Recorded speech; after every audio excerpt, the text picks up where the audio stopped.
Today, we'll be taking our first look at EVA construction with the contract Attach a New Part to a satellite in orbit of Kerbin. This satellite will be taking us out past the moon, requiring us to build a more capable orbiter than what we've had in the past. In addition, this is our first high-altitude rendezvous, which has both its advantages and extra challenges. But once there, we will be taking a detailed look at using the EVA construction tools built into the game. Let's get started. We'll start once again by taking a look at our contract. Attach a new Part 2 satellite in orbit of Kerbin. So looking down here at the objectives is have an engineer on the active vessels. And since Bill is my only engineer, that's clearly who it's going to be. And then attach a Z100 rechargeable battery bank to the aging Kerbin Rec-N satellite HZM-VJ spacecraft. So let's start by getting ourselves into the tracking station and taking a look at the situation with this satellite. Actually, while we're doing, you notice I got lots of things here showing up. You can unselect and select things up here at the top in the tracking station. This is also in the map view, works the same way. But something that's a little hidden, if you right click on a particular item, that shows just that item now. And if you right click again, it toggles all of them back on. So that's a quick way to turn on and off just single ones. I'm interested actually in probes. So we're going to right click on the probes. And right here is aging Kerbin Rec-N yada yada yada. And I got a little bit of an interesting situation here. Yeah, this was not the orbit in which it was originally in. In fact, I picked up this contract quite some time ago. It was in some kind of orbit, I don't know what, and it decided, well, I'm going to have myself a moon encounter. So we're not going to, it's only an hour and 27 minutes away from exiting the moon's SOI. So why don't we just time warp that away?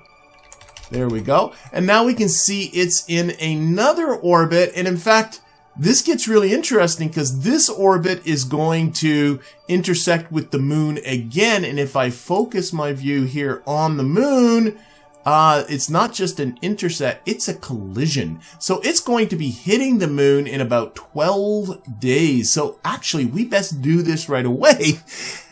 And it's a bit of a lesson if you pick up contracts like this that actually get you to go out to objects, you need to be careful because the game is not. Honestly, it should have not put it in an orbit that would potentially collide with the moon, but it did. And if I had waited another 12 days, this satellite would be gone. But we can see now its orbit here. It's got an apoapsis out here at about 24,000 kilometers. And if we go and fly into it and take a look down here at our orbital info, we can see it's got a periapsis of 12,525 kilometers. And also it has an inclination of 3.4 degrees. It is in a bit of an inclined orbit. If we take a look here, you can sort of see it's a bit of an angle to the moon. Remember, the moon is in an inclination of 0. And again, we are going to be colliding with the moon in about 11 days. So we best get this show on the road. Now, what I have budgeted for the rendezvous with this is about 1,600 meters per second. And if you're interested in how I calculated that, it has to do with the delta V formulas, and there's a link up there to the top right for you to follow if you want to learn how to do that mathematics yourself. But for this video, we're just going to get straight into the build. And once again, we're going to save ourselves time by modifying an older vessel. So last video, we had this vessel here that went and landed on the moon and returned. This has way more delta V than what we need. So what we're going to do is we're going to take this booster, we're going to remove it off to the side, and we're going to look at how we can modify this so it is capable of doing this particular job. Now, there's a lot of things on here it flat out doesn't need. It doesn't need landing legs. It's not going to be landing on the moon. It also doesn't need this entire science package. And here I have all my sciencey stuff. Don't need all that because we're not going to be doing any science. So we're going to stick this back down here onto the bottom. There we go. There's a little ladder bit here that turned out to be useless anyway. These landing lights it doesn't need. We'll throw those away. And let's see what that gives us just by that simple modification. So if I put this on vacuum, take a look at our delta V calculation here, 1,364 meters per second of delta V. And if we take a look, it has a 1.43 thrust to weight ratio. I put on these extra twitch engines because I wanted that extra thrust for performing our landing, but we're going to be doing nothing but orbital maneuvering. You don't need a thrust to weight ratio that high. It doesn't need to be over 1 to get done what we need to do. So what I'm going to do is save myself a little bit more weight by taking these twitches and removing those as well. That has now brought my delta V up to 1,569 meters per second. It's just a little bit under the 1,600 that I want. So all I'm going to do, remove this Terrier, go over to my fuel tanks, and I have here the R-12 donut external fuel tank. We're going to stick that down here on the bottom, put that back on, and now my delta V is up over 1,677. We're going to have to do some modifications still this, but clearly we're over what we're going to need. The rest of the modifications we're going to do is not going to change things too much. Now let's clean this up a little bit. We'll move the solar panels into a little bit of a nicer spot, and we'll translate down these baguettes just a little bit. Now one thing that is going to help us with our rendezvous is RCS. We're going to put a reaction control system on this. Now if I click on the command capsule here, there's a couple of things to notice. Number one is it already has 30 units of monopropellant that I could install, that I've taken out because I didn't have any RCS for my moon mission, but we're going to put that back in. And 30 units really should be enough if you are careful with your monopropellant usage. I'm going to be careful. If you want to, you can get into the smaller monopropellant tanks. You can start sticking some on here. I'm not going to do that. I'm going to stick with the 30 that we have. That is going to be plenty. The other thing about the Mark 1-3 command pod is that it already has RCS thrusters built into it. If we take a look here, there are ports here on the side for RCS, so we don't need to add a whole lot of new blocks. Now these ports are designed to really thrust laterally, left, right, and up dorsal ventral, sideways with the way it is. It's not so good for going forward and backwards. So what we're just going to do is add on some additional RCS thruster blocks to handle the forward backwards part of this. We're going to take advantage of these ones that are already here. Now these guys have a thrust of 1 kilonewton. That's quite a lot for a small vessel like this. So because remember, if you go over here, there are actually 2 sets of reaction blocks. There's these ones which have a thrust of 0.1 kilonewtons. That's going to be really sad compared to the 1 kilonewton that's already in these ones. So we're going to get the bigger ones here, and we're only going to put on 2 of them. But because these baguettes are already on 4-way symmetry, I have no ability to go down to just 2-way symmetry. It won't let me do that. So what we'll do is we'll put these on like they are, and then we'll go over to these ones I don't want, and I'm going to just right click on it and say remove symmetry. And now this guy is not in the symmetry with all the rest of them, so I can just take that away. The other ones stay there, and this is the other one I don't want. Remove that from symmetry. Put that like that. Okay. Also remember that these thruster blocks were only meant to handle forward and backwards. I don't need them to do lateral left right, and we already got that with these guys here. So what we're going to do is we're going to get into the variants here.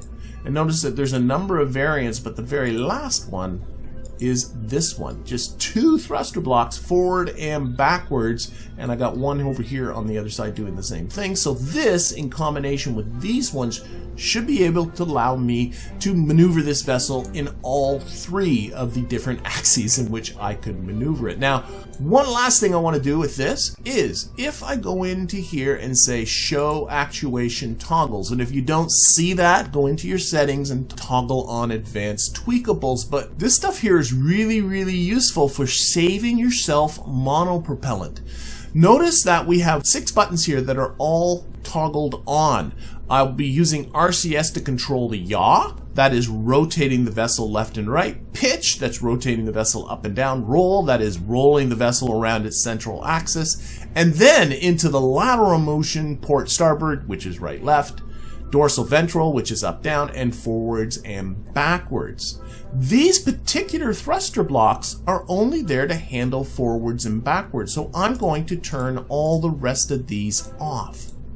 Now, to be honest, these guys aren't too important to turn off because these thruster blocks can't go left, right, or dorsal ventral, so they wouldn't have gotten used anyway. But these ones are really good to turn off.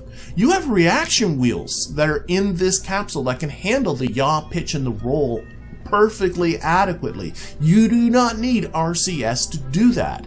But if you had RCS on and you start rolling the vessel or yawing the vessel, suddenly RCS is in there helping and using up your valuable monopropellant. So get in the habit with your RCS blocks, unless you want to use them to control attitude of yaw, pitch, and roll, get in the habit of turning those off. And you can do the same thing with the command capsule. Now there's a lot more here, but we can find them. We're show actuation toggles way down here on the bottom, and then somehow they pop up here on the top. Again, yaw, pitch, and roll. Turn those ones off. It saves you a ton of monopropellant. So, remember that the contract says I got to attach on a Z100 battery. So let's look at how do I go about doing that, and that's going to involve looking at the cargo section. That's a brand new tab that's up here at the top. We're going to click on cargo, and this shows all the places in which we can store cargo. So we got our 3 KERBALs, which by the way, I'm going to switch these up, so don't get used to these 3 being in here, and they have their RCS pack and their parachutes with them. But there are 3 additional slots, and these slots are in the Mark 1-3 command pod in which you can stow stuff. So you can stow 3 different types. Quite often you can put more than one thing in a slot. So for instance, if they're very small things, like for instance here I have a Communitron 16 antenna, and I can throw, see the little bar here, and then how that slot's not quite full. I can put in more. So there's 3 Communitron 16s without even getting into the other slots. The other thing to recognize too is that there is a volume limit of 200 liters, and that is all 3 slots. So you can't exceed the combination of everything, that volume limit. Now let's throw these guys away. I don't want any Communitrons. What I want is my Z100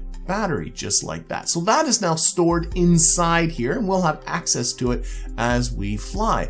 I'm going to add in some more things. If I go down here to utility, we have here this little Pegasus 1 mobility enhancer. I find when I'm doing orbital construction, this is a great little part because you can attach it and then it gives something for the KERBALs to hang on to, which I find really helps. We'll see when we get to the orbital construction that your KERBALs, you just kind of lose control of them and they might float around a little bit. This simplifies that. And the other thing I'm going to go in here, if I go over to coupling, I'm going to grab a docking port junior. We're going to stick that in there because what I'm going to do is I'm going to attach a docking port to my satellite, and then we're going to dock with it. This is a great thing that you can do if your orbital construction is getting a little bit more complicated, is to actually dock with what you're constructing with so things aren't floating around on you. Now, of course, what that's going to mean is I'm going to need a docking port on this fella,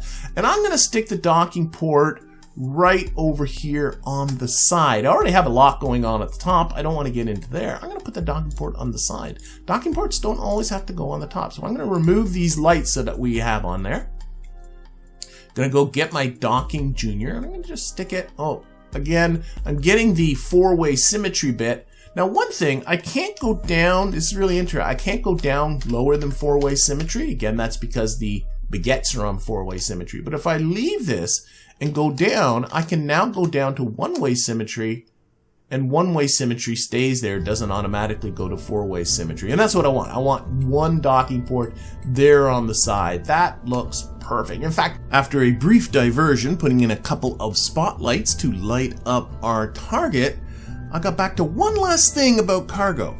It turned out that everything I wanted to carry could fit in the Mark 1 command pod, but if you go to the cargo tab here on the there are additional cargo containers that I've unlocked them. They're a little further in the tech tree that you can take advantage of. And there's 2 of them. There's the SEQ-3 cargo storage unit and the SEQ-3C cargo unit. So if I stick these on here and open, they have 3 inventory slots each, but this one's a little smaller. It holds only 60 liters of material, while this one is a little bit bigger. It can hold up to 180 liters of material. So if you need more cargo space, that is available to you. But in the meantime, I'm calling this orbiter done. Even with the extra mass from the cargo, we are still over our 1600 meter per second budget. Now it is time to get this thing into space. But when I put back that old lifter, my Delta V was way over the top. Remember, this thing was lifting an entire moon mission. It is too much for this. Now I could just scale this down, but you know what? I think what I'll do instead is feature some of the new engines that I have recently unlocked. So I'm going to throw away everything underneath the fairing. I'm going to remove this fairing. For some extra control, we're going to add on some reaction wheels, and if you want, well, why not? Let's add on 2 reaction wheels. That will give us plenty of control with our booster, and we're going to build our fairing back.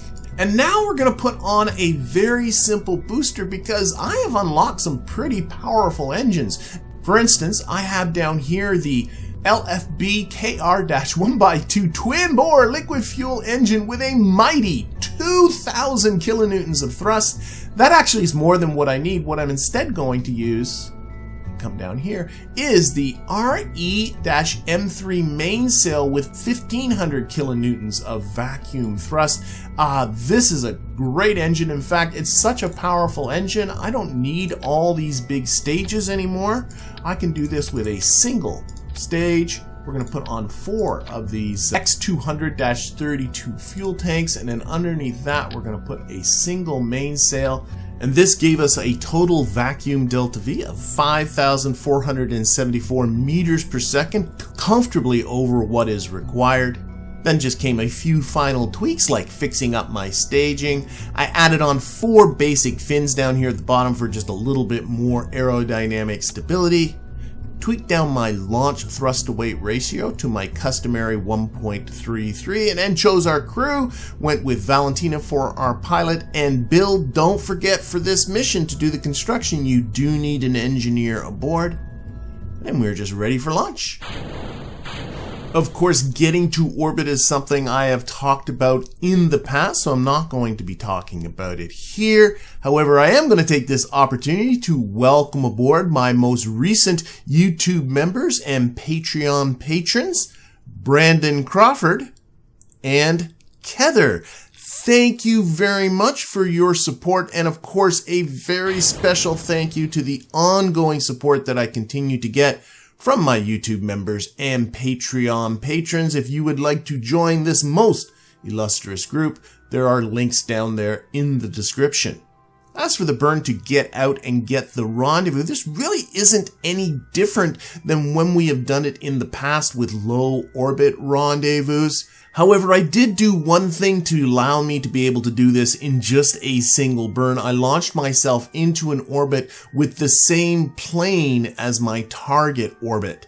This is not at all necessary for this mission because the inclination of my target orbit is only 3.4 degrees, and that could be covered with a very small mid-course correction burn, very similar to the mid-course correction we did last episode when we went out to the moon. Something that is different, though, about this rendezvous compared to a low-orbit rendezvous is you shouldn't expect to get your closest separation down to a very small number. The tiniest of changes in this burn makes a huge difference tens of thousands of kilometers away. I think that's probably as close as I'm going to get. That's pretty good. 15.9 kilometers, so that is a almost 900 meter per second burn that's coming up in just 13 minutes. And about to lose our lower stage. Oh, a little bit of an explosion there. That's okay.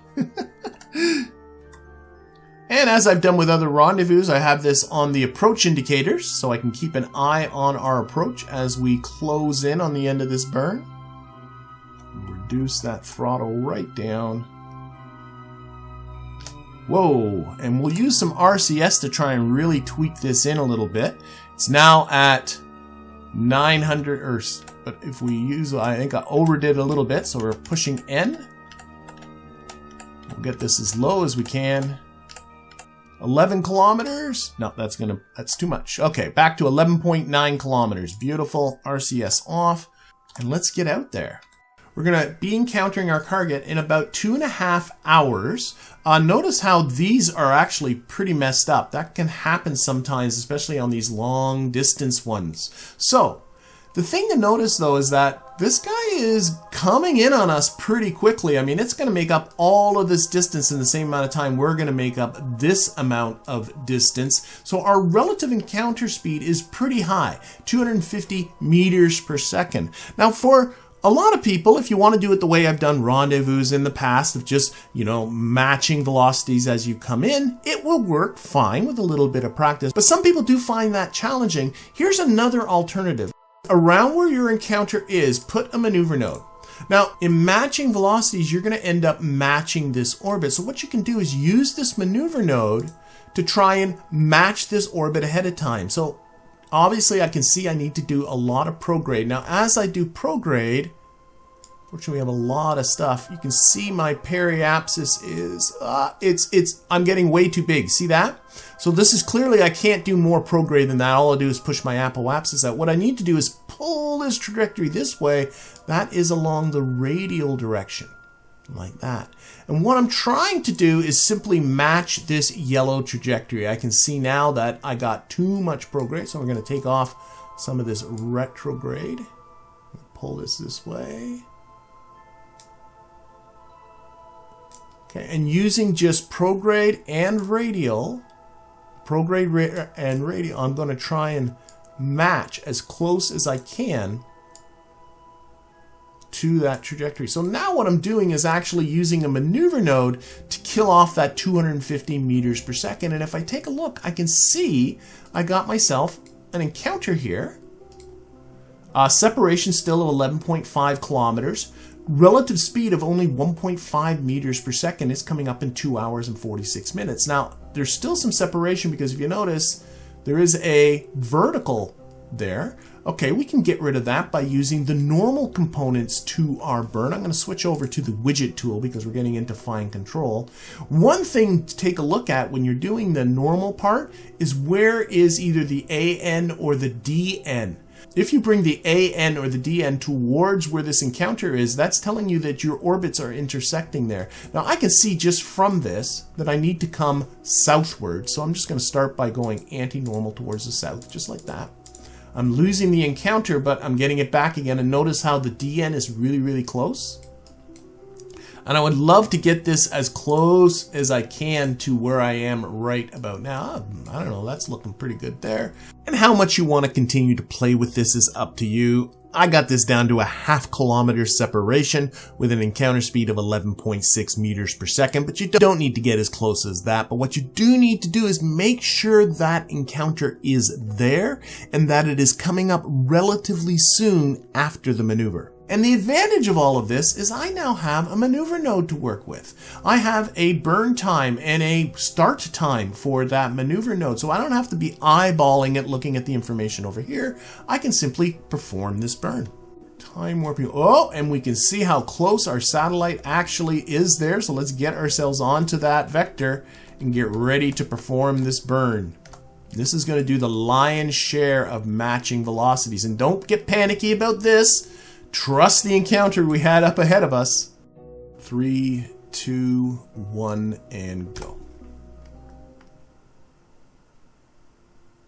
And the main thing I'm looking at is the maneuver, not so much this stuff. I find this stuff sometimes can get messed up when our trajectories start to get very close to each other. So what I'm really looking at is this. Oh, you can look at this too. All right, as we get close to the end of this burn, let's reduce throttle. Start paying a little bit more. We'll reduce throttle even more. And I can see it sort of twitching in and out. Oh my gosh, I just noticed here a 400 meter per second separation in 17, just a little over 17 minutes. So I'm just going to cut it there regardless of what the maneuver says. I am ecstatically happy with that. And in fact, at this point, one of the things, when you are in low orbit, like low orbit about Kerbin, your paths are pretty curved. And you will find that the retrograde vector will move in relation to the retrograde target icon on the nav ball here. So you end up not putting it right on the nav ball when you're still, like for instance here, 16 minutes away. But out here, we zoom in, our paths are pretty straight out here, this far away from Kerbin. So in fact, you can just take a look at the retrograde icon and your retrograde target icon and actually play with just pushing it right onto, and notice how that brought my distance here even further down. We can lock that onto retrograde. Because our paths here are so straight, I can get away with that even though I'm still 17 minutes away from my target. Okay, let's get ourselves closer. And our encounter speed now is very low. So this should be now a very easy encounter, even easier than when you're in low orbit. Again, this is very much the same as what you've seen with other rendezvous. Oh, this just crapped out on me. That kind of happens. Be careful about that. I find that if your trajectories are very, very close together, especially far away from a parent body, that suddenly this stuff will just not make sense. Our encounter's probably still here. Yeah, it is, see? But this gets confused. So we're going to have to kind of go by our eyeballs here. Let's reduce our velocity even further. Okay, let's bring that velocity down really low, and we'll use RCS from this point on.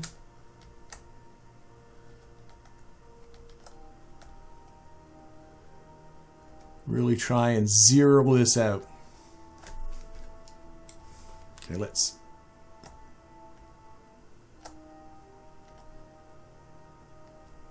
don't want to end up crashing into any of those solar panels. Okay, let's get our target velocity down to 0. I can still see I'm drifting towards it, so I'm going to try and get it so it looks like I'm staying still. That looks pretty good. Okay. And, well, let's put this back here vertically. I always find, and then turn the hatch so it's a little bit closer to there. Oh, we're lighting it up a little bit too. Let's get Bill out and let's do ourselves. Am I still drifting? I don't know. It looks pretty good to me. Let's get Bill out and let's talk about doing some construction and some inventorying. Let's start with the inventory. So if I right click on Bill, we can see here he has an inventory. He has a parachute and he has his EVA pack. He doesn't need his parachute, but he most certainly needs his EVA pack. You can get yourself into trouble. You can remove this. Don't ever do it, right? Unless you are walking around on the surface, hang on to that EVA pack. But we can remove the parachute. Now, if we go over, right click over on the command pod, we can see the inventory of the command pod. We have Valentina's equipment, and we also have the stuff that we stowed in there. Now, I don't want the parachute, so I'm going to grab the parachute. I'm going to bring it over here. I would love to attach a Z100 battery to this. So I'm going to drop that on top of the Z100 battery. But if I bring the Z100 battery over to here, notice how it goes too big. I got the slot, but there's too much volume with this battery. See how that goes red? So that's no good. I can't carry the jetpack and the battery, and I certainly want to carry this EVA pack. So we're going to put the battery back. We're going to put our parachute back because we just don't have another inventory slot. But that doesn't mean we're sunk. Let's get rid of these. Get rid of these. Let's let go, Bill. RCS on. And oh my gosh, I think it's going slow enough that it's okay. And we're going to go into construction mode by going over here and hitting the little construction icon. This matches the construction mode in the VAB and spaceplane hangar as well.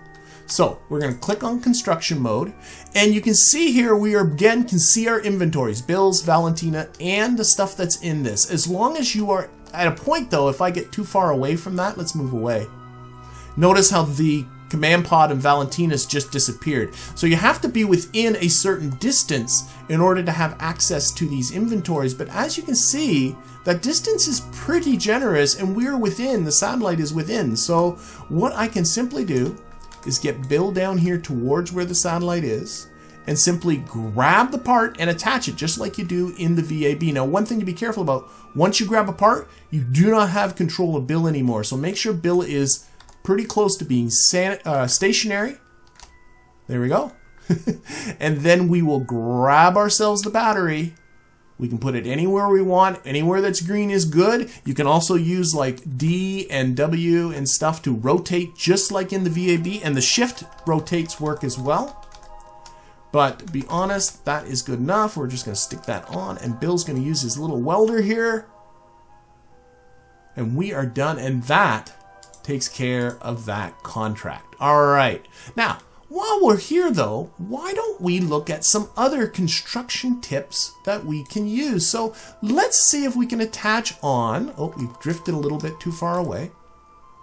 Let's grab the ladder part. Now I'm going to actually grab the ladder part, move it over to Bill, grab his parachute and put his parachute away here because the ladder part's small enough for him to carry. So now it doesn't matter now that Bill is carrying that ladder part.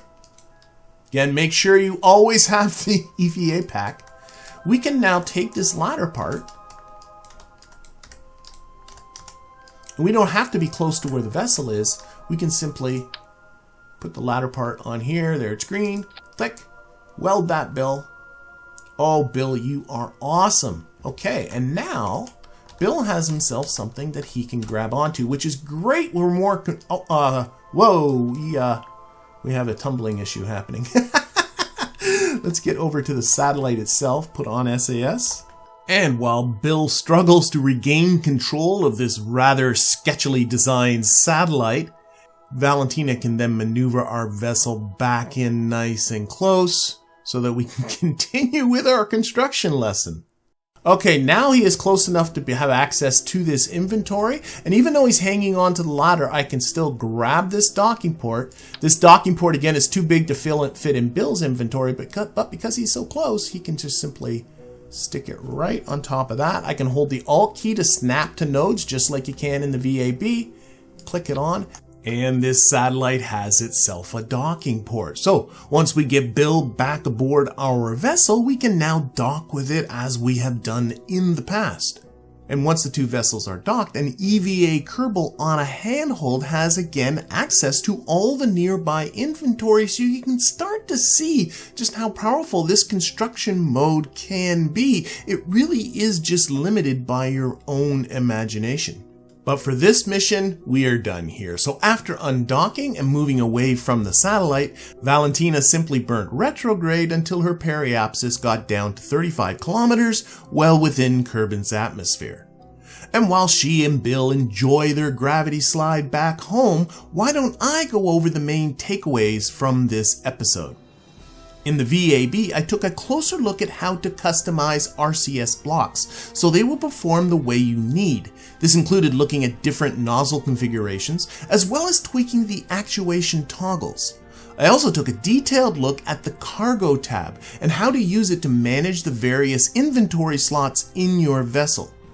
During the mission, I had to contend with a high-speed rendezvous and explored how a maneuver node can be used to make matching velocities with the target more manageable. Once at our destination, I looked at how to manage our various inventories while in flight, as well as taking a close look at EVA Construction Mode, a very versatile tool for doing building even while in orbit. And with that, I'm going to be drawing this episode to a close. I hope you found it useful and that I will see you again for the next one.